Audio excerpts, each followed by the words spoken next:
அதுல குறிப்பா அண்ணன் சேகர் பாபுன்னா பெரியார் பேர் உச்சரிக்கவே கூடாது, எங்களுக்கு தெரியும். இப்பொழுது மக்களுக்கு புரிஞ்சிருக்கும் என்ன அரசியல்னு.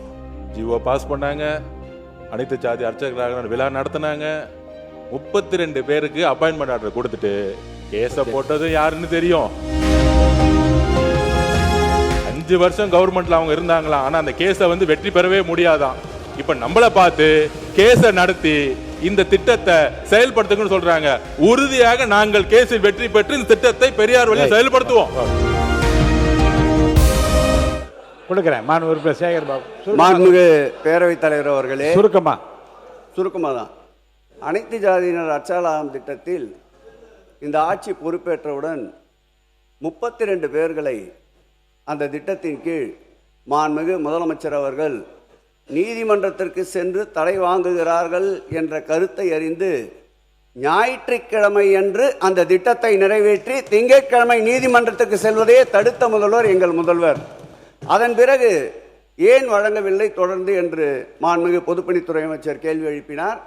உடனடியாக நல்மனம் படைத்தோர் உச்சநீதிமன்றத்தை அணுகுகிறார்கள். ஆகம கமிட்டி அதற்கு தீர்ப்பு சொல்லி எந்தெந்த திருக்கோயில்கள் ஆகமத்திற்குள் வருகிறது, எந்தெந்த திருக்கோயில்கள் ஆகமத்திற்கு வெளியே இருக்கிறது என்று முடிவு தெரிந்த பிறகுதான் அந்த அனைத்து ஜாதி அர்ச்சகர் திட்டத்தின் கீழ் அர்ச்சகர் நியமிக்க வேண்டும் என்று ஒரு தீர்ப்பு வருகிறது. அது உயர்நீதிமன்றமே நேரடியாக இருவரை அந்த கமிட்டிக்கு தலைவராகவும் உறுப்பினராகவும் நியமிக்கின்றார்கள். அரசின் சார்பில் 3 பேர் நியமிக்கப்படுகிறார்கள். சமீபத்தில் கூட நம்முடைய பொதுப்பணித்துறை அமைச்சர் பார்க்கலாம், உச்சநீதிமன்றத்தில் அந்த ஆகம கமிட்டி இறுதி செய்ய வேண்டும் என்ற வழக்கு வந்தபோது 6 மாத காலம் நீங்கள் மீண்டும் அதற்கு நேரத்தை கேட்டிருக்கின்றீர்கள். நான் கேட்டுக்கொள்வதெல்லாம் அதற்காக உச்சநீதிமன்றத்திலே தனியாக ஜீவோ போட்டு 3 மூத்த வழக்கறிஞர்களை நியமித்து அந்த சட்ட போராட்டத்தை ஆட்சி இருந்த வரையில் நடத்தினோம். இந்த ஆட்சிக்கு பிறகும் அந்த சட்ட போராட்டத்தை நாங்கள் நடத்த தயாராக இருக்கின்றோம். ஆகமம் இல்லாத திருக்கோயில்களை முடிவு செய்கின்ற பொறுப்பு உங்களிடம் இருக்கின்றது. ஆகவே எங்கள் தலைவர் கலைஞர் அவர்களும் பெரியார் நெஞ்சில் தைத்த முல்லை அகற்றிய எங்கள் தளபதி அவர்களும் காட்டிய வழியில் இந்த அரசு செயல்பட்டு அனைத்து ஜாதியினம் அர்ச்சகர் திட்டத்தின் கீழ் அர்ச்சகர் நியமிக்க நீங்கள் நடவடிக்கை எடுக்க வேண்டும் என்று கேட்டுக்கொள்கிறேன். மாண்புமிகு பொதுப்பணித்துறை அமைச்சர். பேரவைத் தலைவர்களே, இப்பொழுது மக்களுக்கு புரிஞ்சிருக்கும் என்ன அரசியல்னு. ஜிஓ பாஸ் பண்ணாங்க,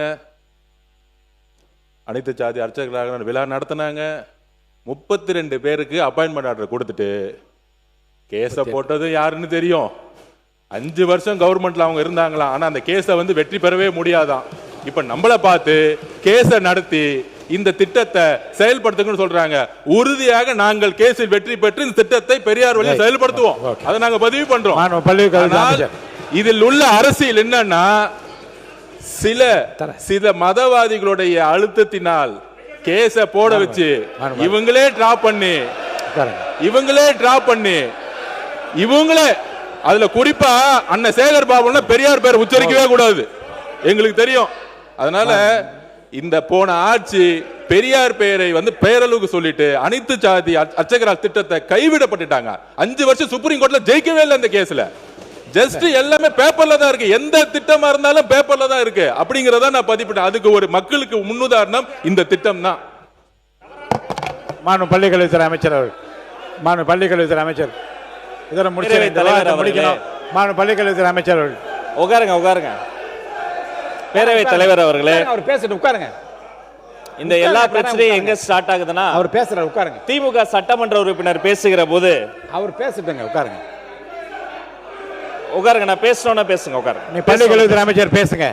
உறுப்பினர் அனுப்புறங்க, உட்காருங்க. அனுமதி தர உட்காருங்க. அனுமதி தர உட்காருங்கன்னு சொல்றேன்ல, அனுமதி தர போறேன். அடுத்தது அன்பழகன் சாலை தருவேன். அது மாதிரி சேகர் பாபு உட்காருங்க.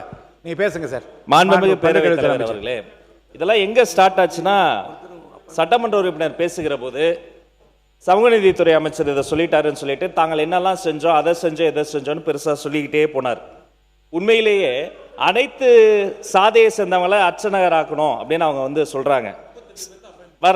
அனைத்து சாதியை சார்ந்தவங்களை அர்ச்சகர் ஆக்குனாங்க. சரி, அப்புறம் ஏங்க ஒரு தலித்த கூட பள்ளிக்கல்வித்துறை அமைச்சரா இத்தனை வருஷத்துல நீங்க ஆக்கவே இல்லை? இதுதான் உங்களுடைய சமூக நீதியா? உயர்கல்வித்துறை அமைச்சர் அவர் இருந்தாரு, ஏன் பள்ளிக்கல்வித்துறை அமைச்சரா ஆகல? ஒண்ணு. ரெண்டாவது அதெல்லாம் செஞ்சதா சொன்னாங்கல்ல, அது கடமை. எப்போதுமே நாங்க தான் செஞ்சோம் எங்களை ஏதோ வாங்கக்கூடிய நிலையில அப்படி தாழ்த்தி பார்க்க கூடாது. அது கடமை, ஒவ்வொரு அரசின் கடமை. ஒடுக்கப்பட்ட மக்களுக்கு வேலை செய்வது கடமை. 3, இவ்வளவும் சொன்னீங்களே, அதே கட்சியில இருந்து எத்தனையோ மூத்த உறுப்பினர்கள் இன்னைக்கு இந்த சமூகத்தில இருந்து, ஒடுக்கப்பட்ட சமூகத்தில இருந்து இத்தனை பேர் வந்துட்டாங்க, இவ்வளவு பேர் வந்துட்டாங்க. நாங்க போட்ட பிச்சைன்னு சொன்னதை மறக்க முடியுமா? யாருக்கும் பிச்சை போட வேண்டிய அவசியம் இல்லை. பாபா சாஹேப் அம்பேத்கர் கொடுத்த உரிமையில் நாங்கள் வாழ்ந்து கொண்டு இருக்கிறோம். அதனால மதிப்பிற்குரிய உறுப்பினர் பொதுக்கூட்டத்தில் பேசுவதை போல பேசுகிறார்னு இவரை சொல்லாதீங்க, அவரை சொல்லுங்க. கருத்தால் எதிர்கொள்ளுங்க. நீங்க கொடுத்து வாங்க வேண்டிய நிலைமையில நாங்க இல்ல. எல்லோருக்கும் எல்லாம். இது அம்பேத்கர் எழுதி வைத்த சட்டம். இதை செய்ய வேண்டியது கடமை.